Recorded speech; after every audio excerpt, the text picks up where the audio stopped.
한동훈 전 대표가 김문수 후보 지지 유세를 시작했습니다. 선대위 합류는 아니고 개별 유세에 나선 건데 한 전 대표 행보가 국민의힘 선거에 어떤 의미를 가지는지 관련해서 부산 선대위 총괄선대위원장인 조경태 의원 전화로 연결해서 이야기 나눠보겠습니다. 의원님 안녕하세요.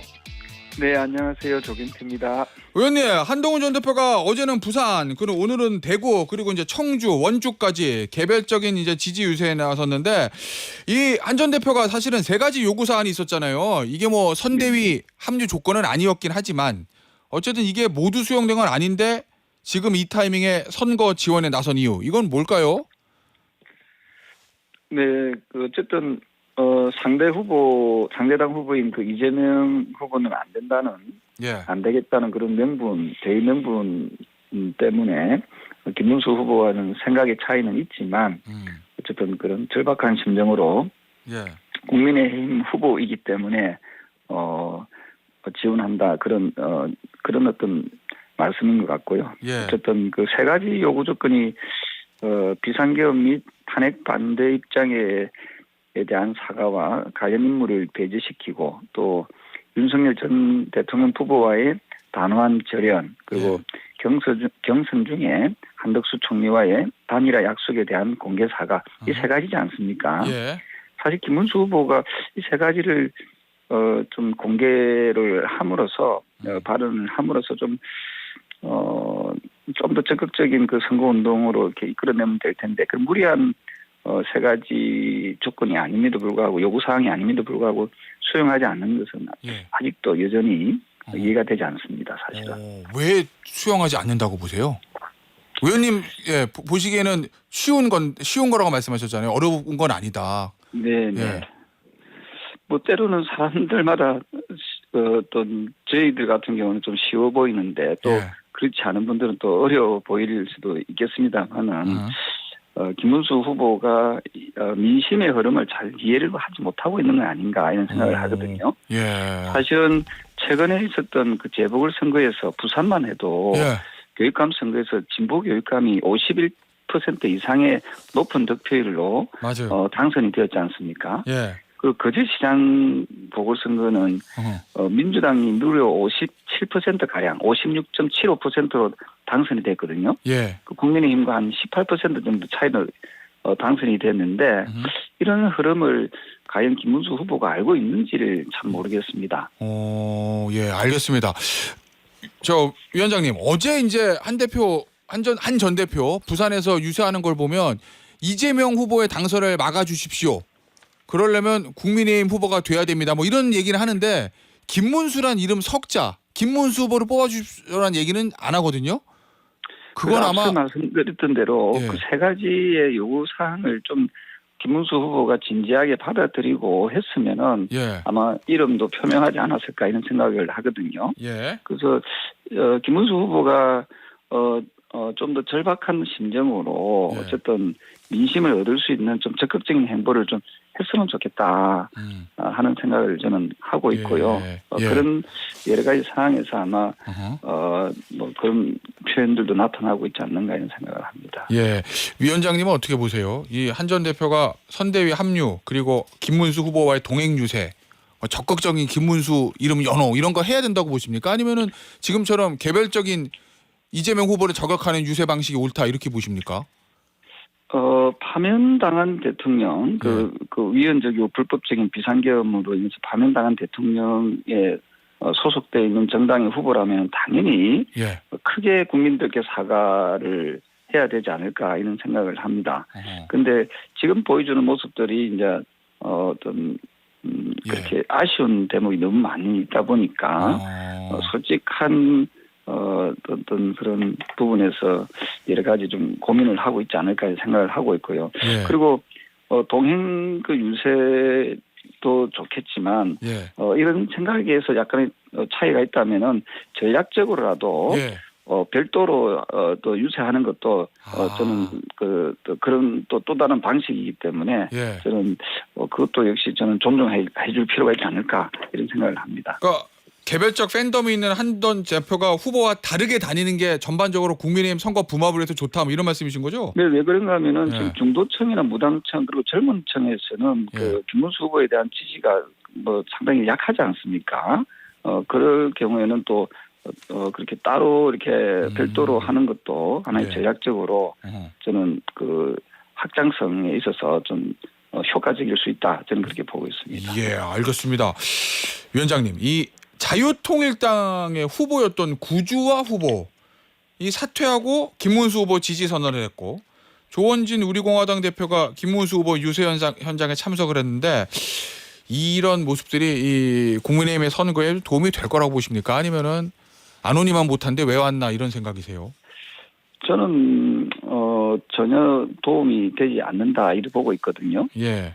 이 지금 호명하신 요 세력들은 비상계엄을 옹호하고 탄핵을 반대한 세력이지 않습니까? 예. 그럼 결국은 일반적인 상식적인 국민들과는 어떻게는 거의 반대되는 그런 세력들이고 예. 따라서 국민과 싸우겠다는 그런 어떤 흐름으로 일치해질 수 있거든요. 예. 우리가 민주당과 경쟁하고 민주당과 싸워야 되는데 자칫 국민과의 그 우리 당의 싸움이 돼버리면은 저는 어떻게 이기겠습니까?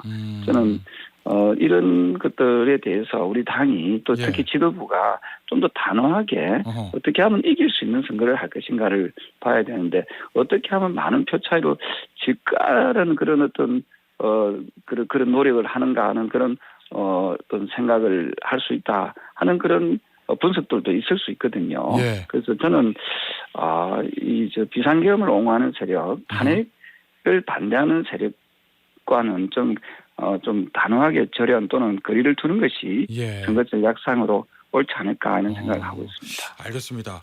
그리고 이 윤석열 전 대통령이 우여곡절 끝에 자진 탈당을 했습니다. 국민의힘을. 그 이후에 국민의힘의 좀 상황은 좀 어떻게 보고 계십니까, 위원장님? 좀 흐름이 바뀐 것 같습니까? 이게 자진 탈당인지 뭐 위장 탈당인지는 모르겠지만 위장 탈당이요? 그것이 뭐 사실은 지금 그 선대위 중앙 선대위 캠프가 보면은 이게 그 김문수 캠프라기에는 너무도 좀 이해가 안 되는 그런 이 캠프의 구성이거든요. 저는 김문수 캠프가 아니라 그 한덕수 캠프 또는 윤석열 캠프 아니냐는 그런 볼멘 소리도 나올 정도이지 않습니까? 그래요? 예. 그래서 저는 그런 측면에서 봤을 때 물론 이게 완전한 윤석열 전 대통령의 절연인지 아닌지는 후보 스스로가 더 잘 알 거라고 이제 보고 있거든요.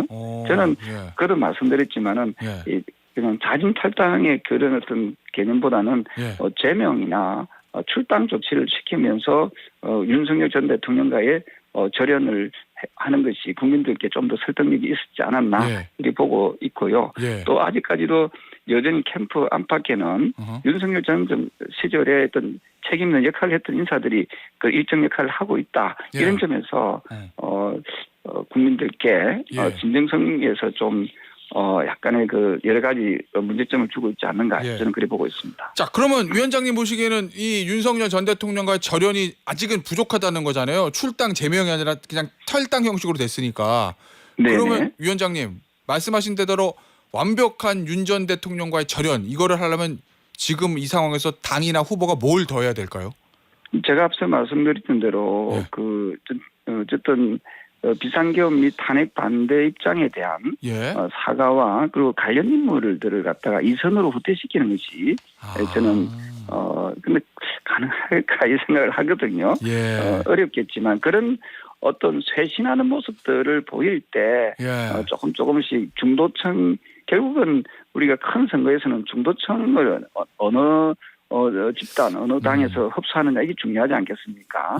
중도층이 우리 쪽으로 좀 더 많이 올 수 있는 그런 선거 전략이면 어떤 좀 더 우리 당을 좀 더 신뢰하지 않을까 이런 생각을 합니다. 알겠습니다. 이 관련해서 위원장님 김계리 변호사라고 있잖아요. 저는 개몽되었습니다. 얘기했던 윤석열 전 대통령의 변호인.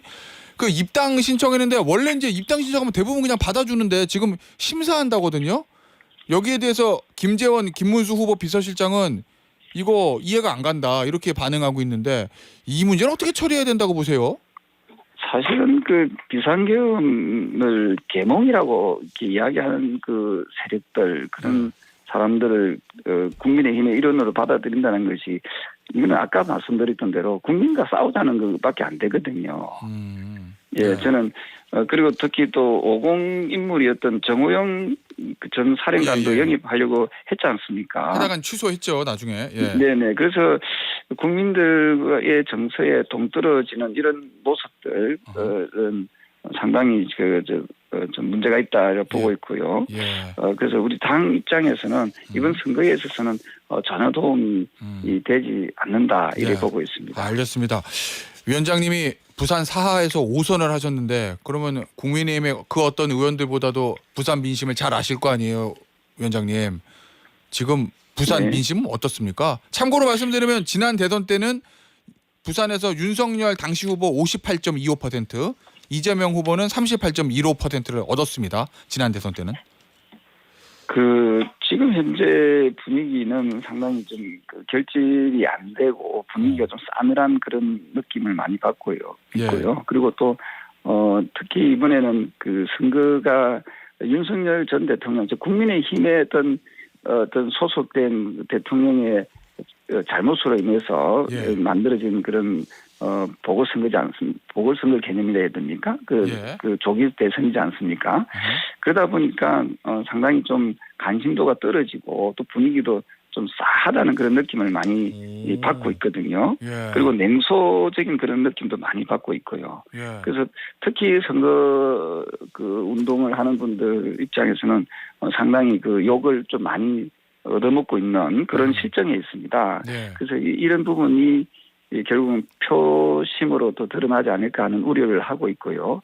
그리고 김문수 캠프가 뭐가 조금 좀 부족하다라고 보는가 하면은 지난 계속 말씀드리지만 직전에 지금 보궐선거에서 부산 교육감 선거에서 크게 보수 세력이 패하지 않았습니까? 보수 세력 후보가 40% 정도 나왔거든요. 상대쪽 진보 세력은 한 50% 이상 나왔고 그리고 거제시장 선거도 상당히 좀 큰 격차로 이렇게 패했다라고 하면은 그러면 그 민심이 지금 어디로 흘러가고 있는지 이런 상황을 좀 더 냉정하게 분석해서 선대위 구성을 할 때 그리고 또 후보자의 마음가짐도 좀 달라졌어야 되는데 그런 게 전혀 변함이 없이 그대로 그냥 지금 옛날 사고했던 그 사고가 그대로 이어진다라고 판단을 한다면은 부산뿐만 아니라 경남 선거도 상당히 어려워지지 않을까 이런 생각을 합니다. 자, 그런데 위원장님, 국민의힘이 대선에서 이기려면 부산을 놓치면 안 되잖아요. 제일 중요한 지역이잖아요, 부산이. 그럼 뭘 하면은 반전시킬 수 있습니까, 지금 상황을? 지금 사실 선거는 뭐 이겨야 한 표 차이라도 이겨야 되는 선거라고 생각을 하는데 지금의 흐름에서는 상당히 좀 어려운 길을 가고 있는 것임에는 틀림이 없을 것 같고요. 지금이라도 우리가 최선을 다해서 뭔가 좀 우리가 좀 간절함을 좀 보여준다라고 했을 때에는 결국은 그 비상계엄에 옹호하는 세력들 그리고 탄핵을 반대했던 세력들은 좀 이선으로 단호하게 좀 후퇴를 시켰으면 좋겠고요. 그리고 또 거기에 좀 앞장섰던 분들이 TV 화면에 안 들어가는 것이 좋겠다 생각을 하거든요. 그분들이 TV 화면에 매일같이 어련거리는 고 있는 이런 순간에는 결국은 윤석열 전 대통령을 떠올리게 되고 그렇게 되면은 결국은 우리 당이 합리적 보수 세력이 아니라 극우 세력화로 될 수밖에 없는 구조가 아니겠느냐. 지금이라도 늦었지만 우리 당에서는 황골탈퇴한다는 그런 어떤 부분을 보여줬으면 좋겠고요. 그게 지금 상당히 미진하다는 평가들을 많이 하고 있습니다. 알겠습니다. 이 반전 계기를 마련하기 위해서 김문수 후보와 이준석 후보의 단일화가 절실하다. 뭐 이런 일각의 아이디어도 있던데 그건 어떻게 보세요? 이게 좀 더 성공률을 높이려고 하면은 어쨌든 상대 쪽에 하고 우리 쪽하고 합쳤을 때 지지율이 더불어민주당 후보보다 앞서는 그런 결과들이 나와줘야 되거든요. 그런데 지금은 아직까지는 단일화에 대해서 상대 후보는 나름대로 뭐 셈법을 또 보고 있겠지만 아직까지는 좀 부정적이지 않는가 이런 생각을 하고요. 그래서 이게 성공하려면은 방금 말씀드렸던 대로 우리 쪽 지지율이 우리 후보 지지율이 좀 더 오르든지 또 양쪽의 후보들이 합이 더불어민주당 후보보다 앞선다는 그런 결과가 나오든지 그런 여러 가지 외연적인 그런 변수들이 있을 때 변화가 있을 때 가능하지 않을까 이런 생각을 합니다. 알겠습니다. 위원장님 마지막 질문 될 것 같은데요. 이 어제 이제 김용태 비대위원장이 제안했던 배우자 토론 이거 민주당에서는 거절했거든요. 그건 어떻게 보십니까? 배우자 토론? 저는 그런 부분은 좀 설득력이 좀 많이 미약하다 해보고 있거든요. 배우자 토론을 하자는 것은 아마 배우자의 사법 리스크에 대한 우려 이런 부분 때문에 하자고 하는데 역대 대통령들 보면은 배우자의 리스크도 있었지만 또 가족의 리스크도 있었거든요. 그렇다면은 결국은 그 형제들의 또 토론 그리고 또 뭐 다른 뭐 자녀들의 토론 뭐 이런 식으로 하자 이런 식으로 주장이 막 하자고 하면은 그럼 받아들일 수 있는지에 대한 그런 부분에서 국민들에 대한 그 설득력이 매우 희박하다 보고 있고요. 무엇보다도 지금 선거는 대통령 후보의 자질을 검증하는 그런 부분이기 때문에 TV 토론에서는 후보자들에 대해서 좀 더 철저한 검증 절차가 있는 것이 좋겠다. 뭐 이렇게 분석을 많이들 하는 것 같고요.